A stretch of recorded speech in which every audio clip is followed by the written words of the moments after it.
Mes amis barcelonais, c'est votre tour. On va parler un petit peu du Barça dans cette vidéo. J'ai souvent tendance à parler du Real en tant que madrilène. On s'est penché sur le cas Real Madrid depuis 1 an et demi. Il y a beaucoup de choses qui vont pas. Mais aujourd'hui, j'ai envie de revenir un petit peu sur le FC Barcelone parce que je suis cette équipe, je fais les débriefs du Barça et il y a beaucoup de personnes qui me suivent via le FC Barcelone. Donc je me sens redevable et de vous donner une vidéo sur ce que je ressens, ce que je pense de l'équipe actuelle, ce qui s'est passé la saison passée, cette année aussi, ce début de saison. J'ai envie de donner mon avis. Voilà, c'est pas encore une fois, ça veut pas dire que j'ai la science infuse ou que je sais absolument tout sur le club. Vous êtes mieux placé que moi pour parler du Barça, mais je vais donner mon avis, un avis extérieur en tant que non supporter du Barça. Et on va revenir un petit peu sur plein de points. On va parler un petit peu de cette équipe. On est sérieux aujourd'hui. Il y a les lunettes, on est sous grosse calvasse. Quand je suis comme ça, c'est des vidéos sérieuses. Ok, il n'y a pas de débrief à chaud ou quoi. Là, on est posé sérieux, lunettes, calvitie, on est bien. D'ailleurs, en parlant de ça, les gars, j'ai remarqué que quand le Barça perd, il y a moins de monde sur les vidéos, les gars. Qu'est-ce que vous faites? Il faut assumer la défaite et venez, les gars. Venez de la force, venez mettre les likes, venez commenter, venez checker la vidéo. Parce que vous êtes là, hein, quand ça gagne, quand ça met des 4, 5-0, quand ça gagne en Ligue des Champions. On vient faire le débrief et on fait les éloges du Barça. Vous êtes là, hein, et il y a des likes, et je le vois dans les statistiques. Par contre, quand ça perd, ça hésite à cliquer. Les gars, assumez. Des fois, ça se passe bien, des fois, ça se passe mal. Mais donnez de la force, les frères. Venez, likez et regardez la vidéo. Enfin bref, on va partir sur cette équipe du Barça. On va revenir sur plusieurs points, mais j'ai envie de commencer par froidement. Cette équipe du Barça, pour moi, les gars, il y a un paradoxe. C'est une des meilleures équipes d'Europe, encore à l'heure actuelle pour moi. Ceux qui disent que c'est une équipe qui est catastrophique, qui n'est pas dans le top 10, top 5 ou top 10, je suis pas d'accord avec vous. Pour moi, ça reste une des meilleures équipes d'Europe. Je suis désolé. Dans l'aspect structurel, dans l'aspect compétitif, ce qu'ils ont réussi à faire la saison passée, cette année, on va revenir sur ces défaites. Il y a un coup de moins bien, clairement. Le Barça va mal. On n'est pas sur une crise, hein, attention. Hein. Le Barça est leader de son championnat. Le Barça va potentiellement encore tout rafler sur le plan national. Pour moi, c'est une équipe qui est en avance par rapport à son rival et par rapport au Real Madrid. Elle est en avance sur son projet. C'est pas facile de faire pire que le Real, les gars. Le Real, il n'y a pas de coach, il n'y a pas d'idée, il n'y a pas de plan de jeu, il n'y a pas de structure, donc difficile de faire pire. Mais aujourd'hui, le Barça, sur le plan national, premier de Liga, a remporté la Supercoupe.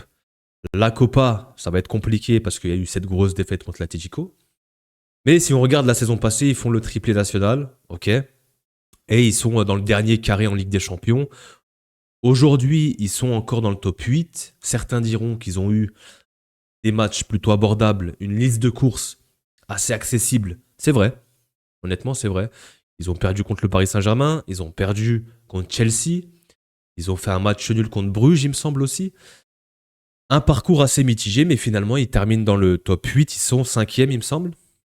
Donc le Barça est toujours présent, le Barça est toujours là, avec ses forces et ses faiblesses.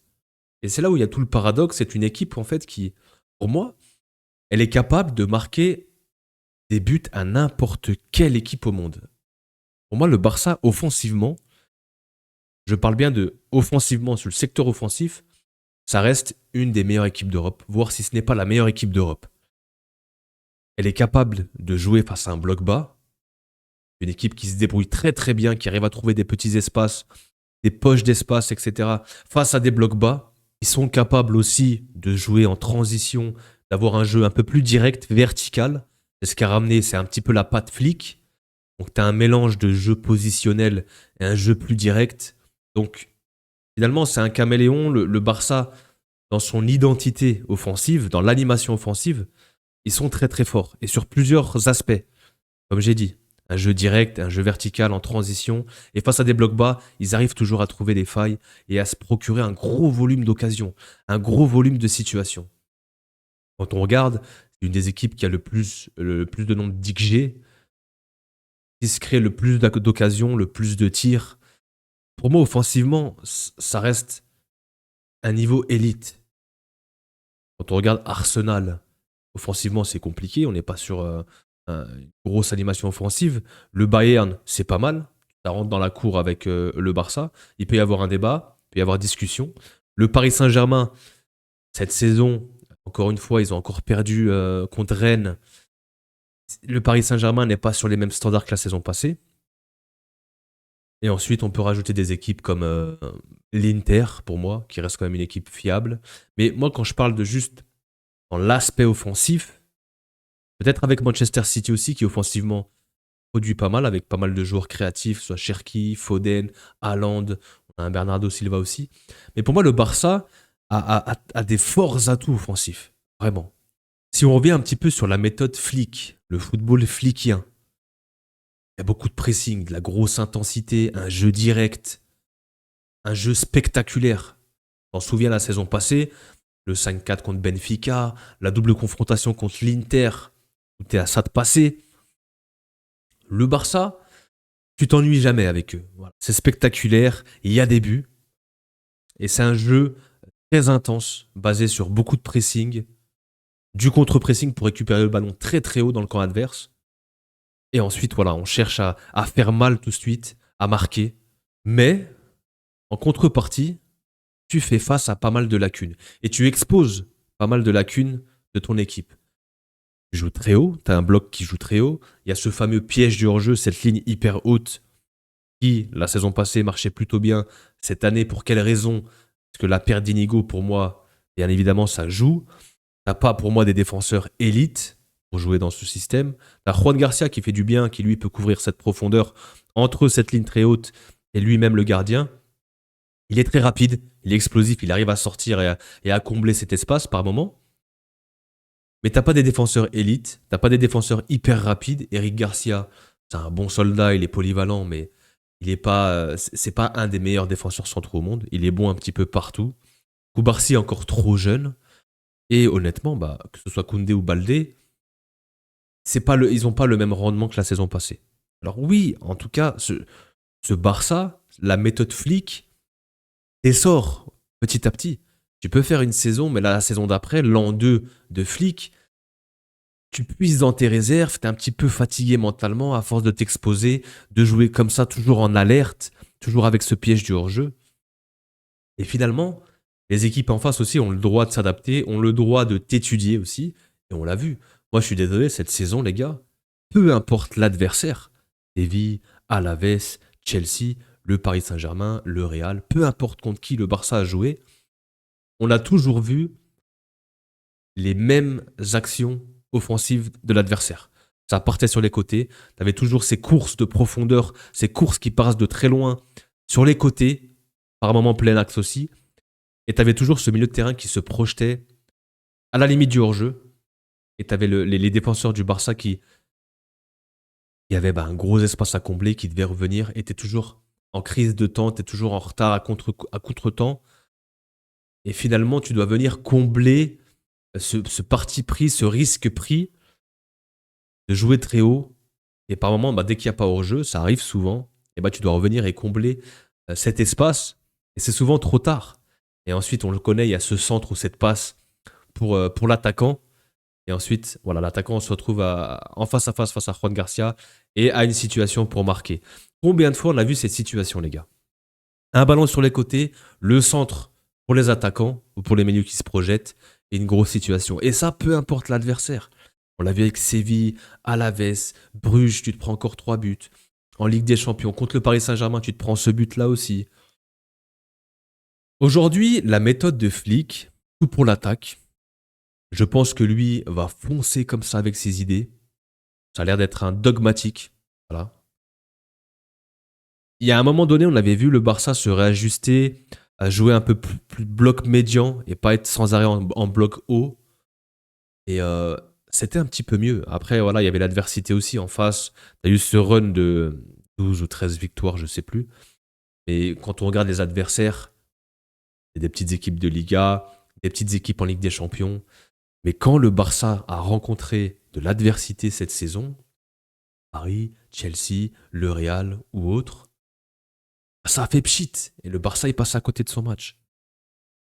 Donc en fait, j'ai l'impression que le Barça, c'est soit tu peux gagner 4-3, 5-4, ou complètement perdre 3-0 ou 4-0 comme on l'a vu face à Atlético. Comment tu expliques ces grosses failles et ces grosses lacunes du côté du Barça? En tout cas, moi, comment je les explique? Déjà, t'as une équipe qui joue toujours à la limite. Voilà, t'es toujours à la limite et il y a des grosses erreurs aussi individuelles et t'es tellement dépendant de certains joueurs. Aujourd'hui, un Barça sans Pedri, c'est pas le même Barça. Un Barça sans Pedri et sans Rafinha, c'est pas le même Barça non plus. On parle de les deux meilleurs joueurs, deux des trois meilleurs joueurs du Barça, et pour moi, deux des meilleurs joueurs au monde, honnêtement. Ou en tout cas dans le top 10, facile. Forcément que ton animation et ton équipe changent. Rafinha, ce qui te rapporte offensivement dans ses courses, mais surtout aussi sans ballon, dans son pressing, dans son volume de jeu, dans l'agressivité qu'il peut mettre aussi. Et Pedri, on a souvent tendance à le regarder avec ballon, parce que c'est la classe, il crée de la magie, il trouve des passes que même nous, derrière notre écran, on a du mal par moments, il nous surprend aussi. Mais je vous invite, les gars, à regarder Pedri sans ballon. Pedri sans ballon dans son activité, dans son pressing, dans le fait de gratter des ballons. C'est un marathonien, Pedri, les gars, aussi. Hein. C'est un vrai marathonien. Et sans ballon, il a une importance aussi au milieu de terrain. Parce qu'en fait, pour limiter tes lacunes défensives, le Barça doit récupérer le ballon très vite. Il y a ce contre-pressing, ce fameux contre-pressing. Et pour moi, l'un est lié à l'autre. En fait, si tu ne peux pas t'exposer défensivement, tu dois vite récupérer ce ballon et ça passe par ce pressing de Rafinha, de Yamal, de Ferran Torres, de Fermin aussi, et Pedri sans ballon aussi, qui gratte pas mal de ballons. Tu es obligé de passer par là pour limiter le fait d'exposer ta défense. Et par moments, quand le pressing est mal fait, comme on l'a vu face à l'Atlético, les attaquants et le milieu de terrain l'ont pas bien fait. Quand ça marche pas, en fait, il faut que tu le déclenches tout de suite, il faut récupérer le ballon très vite, il faut que ce soit coordonné. Il y a des équipes en face qui savent jouer sous pression. Par moments, ils arrivent à trouver des passes et ensuite tu balances un long ballon en profondeur et le Barça est exposé. Donc ça, c'est la méthode flickienne. Est-ce que lui, il a un plan B? Est-ce qu'il veut s'adapter? Non. Il joue comme ça. Et la saison passée, t'es pas loin de faire finale quand même. Hein. Alors maintenant, est-ce que, aujourd'hui, la vraie question, est-ce que tu continues dans ce sens-là, sachant que t'as pas forcément les joueurs pour, par moment, quand ils sont blessés, ou même... Parce que défensivement, tu peux aller chercher des joueurs défensifs qui peuvent jouer avec cette tactique et cette méthode de jeu. Il faut des joueurs rapides, pour pouvoir combler l'espace que tu laisses derrière toi. Et il faut des joueurs très bons à la relance, avec des pieds. Moi, je pensais à un Upamecano, qui remplit parfaitement le profil. Un Schlotterbeck aussi. Mais bon, donc de peu pour vous, il a dit qu'il préférait le Real. On l'a vu, il a liké un post. Peut-être qu'il faut que tu ailles chercher vraiment un profil aussi défensif ou des profils défensifs, mais pas dans l'immédiat, pour le moyen long terme, je dirais. Mais là, actuellement, ce qu'il faut aussi au Barça, c'est un vrai neuf. Lewandowski, il fait son âge, il rend des fiers services encore. La saison passée, il met plus de 40 buts à 37 ans. Chapeau l'artiste. Et Ferran Torres, c'est trop léger. Il apporte pas mal de choses, il marque pas mal de buts, il a une grosse activité et il est bon, lui, justement, dans le pressing, mais il n'est pas dans le niveau élite. C'est pas chapeau 1 des numéros 9 européens ou dans le monde.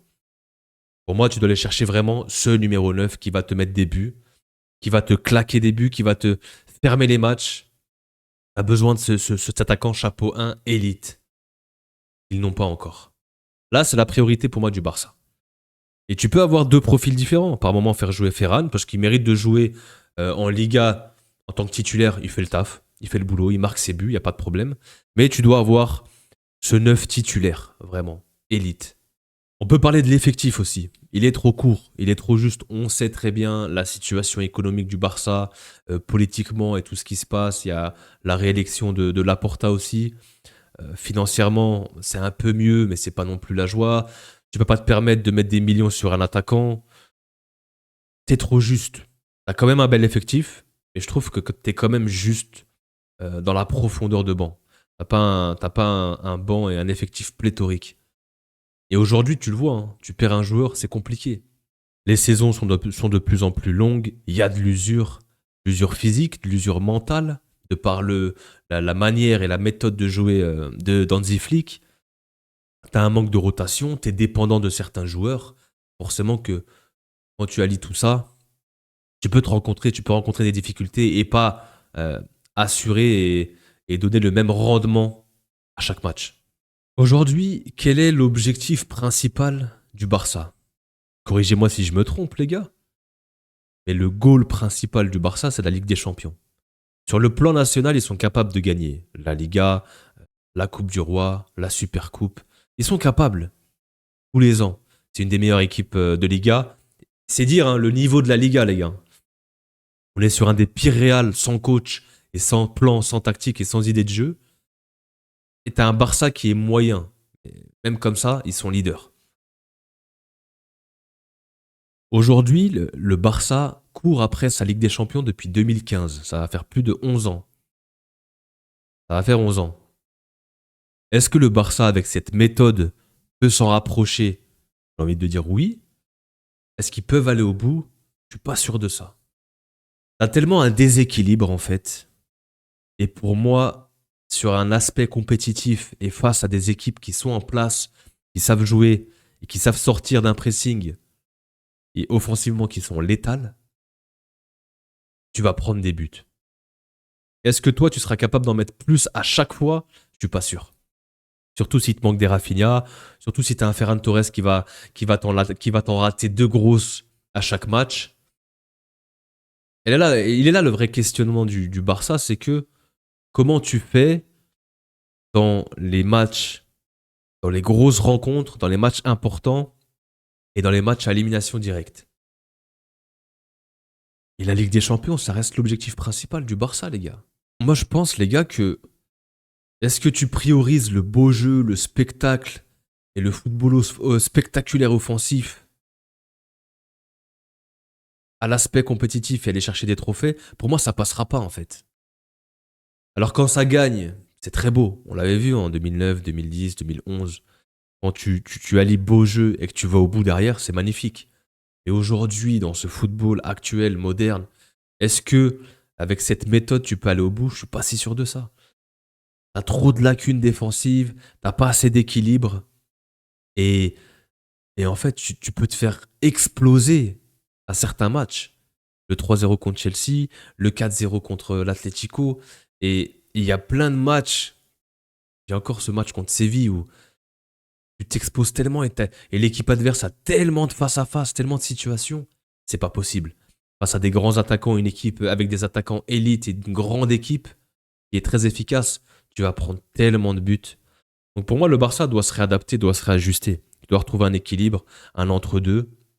Tu dois pas renier tes principes et ta philosophie parce que c'est tout à leur mérite et leur honneur. Franchement, moi, je trouve que le Barça, que ce soit l'aspect offensif, spectaculaire, leur manière de jouer, euh, c'est bien.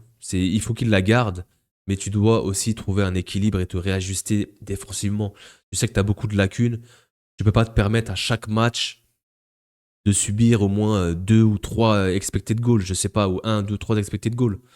Tu peux pas subir autant. Surtout si tu vas aller au bout, tu dois savoir faire le dos rond, tu dois accepter d'avoir des temps faibles, tu dois laisser l'adversaire par moment venir dans ton camp et attaquer pour toi, exploser aussi en transition. Tu as des joueurs pour, hein. Les Rafinha, les Fermin, les Yamal aussi, avec sa qualité de passe, il est capable d'envoyer en orbite ses coéquipiers. Le Barça doit accepter de se faire dominer. Et ça, j'ai l'impression qu'ils ont du mal.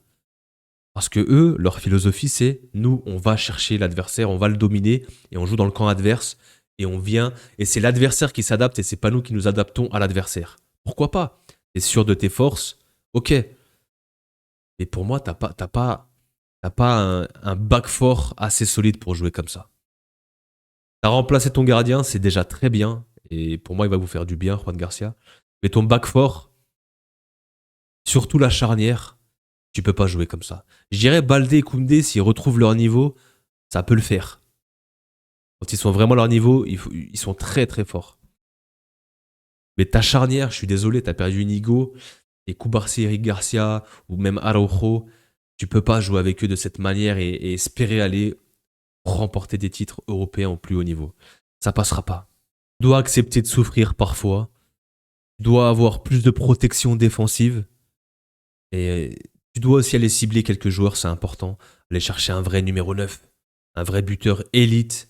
Tu dois cibler un ou deux centraux pour jouer avec ta méthode et tes idées de jeu, ta philosophie.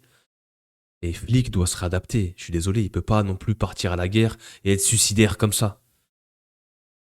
Tu dois te rééquilibrer si tu veux vraiment aller chercher cette Ligue des Champions.